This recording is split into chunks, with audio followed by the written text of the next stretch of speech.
రైతుల్ని నీళ్లు లేవు మీరు వరి వేయకండి ఈ చెప్పడంలో నిరుత్సాహపరచడంలో ప్రభుత్వం యొక్క కుట్ర ఉంది.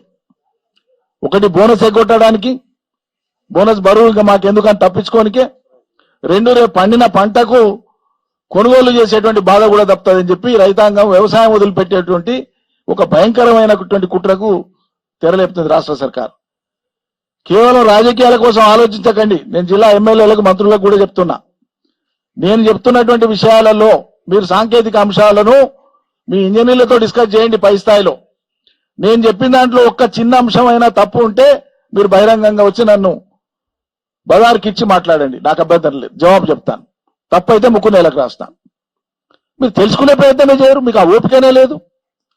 ఎవరైనా ఏమైనా మంచి విషయం చెప్తే కూడా మళ్ళీ ఉల్టా తిడిపించే పని తప్ప మీకు ప్రజలకు పనికి వచ్చేది ఏం చేద్దామనే తాపత్రయం ఉందా? ఎందుకు చూపిస్తలేరు ఆ తాపత్రయం? రైతులు వచ్చి అడగాలన్నా నీళ్లు, మా బాధ్యత మేము ఉన్నాం, మీకు ధైర్యంగా ఉండండి, మేము ఏంటి పొలవడతాం పడతాం చెప్పేది ఇడిచిపెట్టి పంటలు వేద్దని చెప్తారా? యాసంగి మీ చాతకాంతనానికి పోయిన సంవత్సరం బ్రహ్మాండమైన వర్షాలు ఉన్న టైంలోనే మీరు యాసంగికి క్రాప్ హాలిడే ప్రకటించినారు. ఈ సంవత్సరం నీళ్లు లేవు, మీకంటే మొదలు మేమే చెప్తాం, అయ్యా నీళ్లు లేవు, ఇబ్బంది ఉంది, యాసంగిలో వరేయద్దు, మనం వేరేదన్నా ఆరుతడి పంటలు వేసుకుందాం, ఇప్పటి నుంచే మానసికంగా సన్నద్ధం చేద్దాం. కానీ ఇప్పుడు వానకాలం నీళ్ళు ఇచ్చే అవకాశం ఉంది. మీరు మంచినీటి పేరు మీద డ్రామా కట్టో, ఇక్కడ నీళ్ళు ఇస్తే ఆడ ఉత్తరాన కాళేశ్వరంలో కూడా ఇవ్వాల్సి వస్తుందన్న ఒత్తిడి వస్తుంది రైతాంగంలో, రాష్ట్ర రైతాంగంలో అనేటువంటి దుర్బుద్ధితోనో ఇక్కడ నీళ్ళు ఇవ్వకుండా ఉండేటువంటి పని చేస్తే మాత్రం క్షమించరాని విషయం అవుతుంది.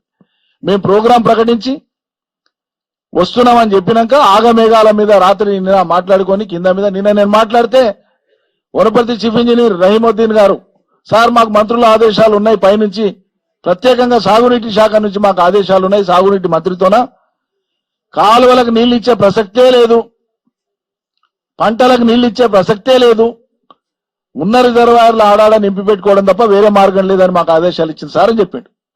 మేము ఆందోళనకు పూనుకుంటున్నాం, రేపు వస్తున్నాం, ఆత్మకూరుకు మాట్లాడతాం, ప్రభుత్వానికి డిమాండ్ చేస్తాం, విజ్ఞప్తి చేస్తాం, హెచ్చరిక చేస్తాం. తక్షణం వదలకపోతే రైతులే వేల సంఖ్యలో వచ్చి ఎక్కడికక్కడ ముట్టడిస్తారని చెప్పి మేము ఆయనతో చెప్పినాం. మీ మంత్రి గారికి చెప్పండి అని చెప్పినాం. వాళ్ళు ఏం మాట్లాడుకున్నారో, ఎక్కడ లీక్ అయిందో, ఇంటెలిజెన్స్ ఏం చెప్పిందో తెలియదు. ఈ ఆగమేఘాల మీద పోయి ఇప్పుడు ఆడ జూరాల కాడ లస్కర్లను పెట్టి తిప్పించి మేము వచ్చే లోపలనే తత్వంతో తిప్పించి కాలువకి నీళ్ళు అయితే సంతోషం. ఈడికి అయిపోలేని రైతాంగానికి ఇదే విజ్ఞప్తి చేస్తున్నాం. ఇవాళ ఏం చేస్తారు, పైనుంచి వరద వస్తుంది కాబట్టి మేము ఇచ్చినాం నీళ్లు, ఇప్పుడు వరద ఆగిపోయింది కాబట్టి నీళ్లు లేవని బంద్ పెట్టే ప్రయత్నం చేసి ఉన్న నీళ్లను శ్రీశైలాన్ని పంపించి ఆంధ్రకు పంపించేటువంటి ప్రయత్నం చేస్తారు. అందుకోసమే వానాకాలం అయిపోయేదాకా నారాయణపూర్ నుంచి కిందికి పారువాటుకొని నీళ్లు ఎట్లా వస్తాయి కాబట్టి మనకు కాలువల ద్వారా, లిఫ్ట్ల ద్వారా నిరంతరాయంగా ఒక్కరోజు కూడా ఆపకుండా ఈ సీజన్ లో నీళ్లు ఇవ్వవలసిందే. ఇది మా డిమాండ్ రైతాంగం పక్షాన. ఖచ్చితంగా నీళ్లు ఇవ్వవలసిందే. మీరేం ఆంధ్ర మీద ప్రత్యేకంగా మీరు ప్రేమ చూపించినా మాకేం కోపం లేదు. ఆంధ్ర ప్రాంత రైతులు కూడా వాళ్ళకి తెలియదా ఎల్లినో ఉందని? ఒక మాట నేను అడుగుతున్నా.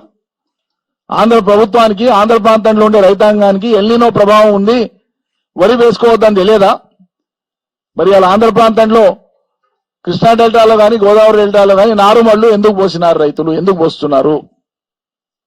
తెలంగాణ మంత్రులు జవాబు చెప్పండి. ఎల్లినో ప్రభావమే ఉంటే వరే వేసుకోవద్దనేది అయితే మరి నీ తర్వాత కిందికి పోవాలి కదా నీళ్లు. కింద ఉన్నోడేమో చాలా ఆరాంగా, నమ్మకంగా నాకు ఎట్లా వస్తాయి నీళ్ళని వాడు నార్మల్ పోసుకొని తయారవుతున్నాడు. ఎందుకు? తెలివిలేకనా? అంటే వాళ్ళకి తెలుసు తుంగభద్రకి వెళ్ళి వస్తాయి, శ్రీశైలానికి వస్తాయి, నాగార్జున సాగర్కి వస్తాయి, మాకు నీళ్ళకి ఇబ్బంది లేదు, ఎటుకైనా వస్తాయని తెలుసు. ఏమైనా ఇబ్బంది అయినా మా రేవంత్ రెడ్డి ఉన్నాడా ఎట్లా ఇడుస్తాడని వాళ్ళకి నమ్మకం. ఆంధ్ర వాళ్ళకు, తెలంగాణ వాళ్ళకంటే ఆంధ్ర ప్రజలకు ఎక్కువ నమ్మకం కుదిరింది ఇవాళ రేవంత్ రెడ్డి మీద, ఈ సర్కారు మీద. ఏమైనా అనిపించాలి కదా వీళ్ళ కొద్దిగన్నా.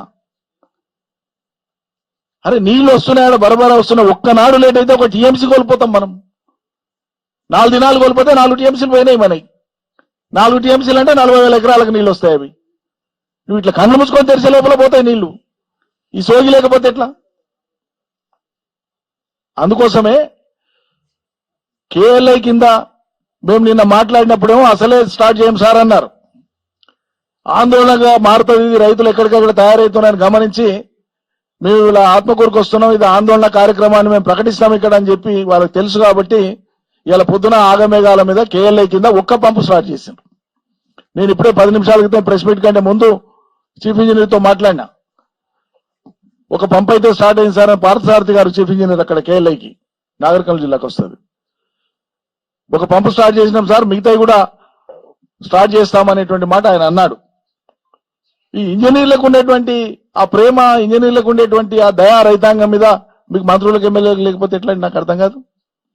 వాళ్ళని నడపాల్సింది మీరా, మిమ్మల్ని నడిపేది వాళ్ళ? మీరు అప్రమత్తంగా ఉండి అధికార యంత్రాంగాన్ని నడిపించి నాయకత్వం వహిస్తారా? అన్ని వాళ్ళు చేస్తే ముందర వచ్చి నిలబెట్టి ఎంకాయలు పెట్టిపోతారా?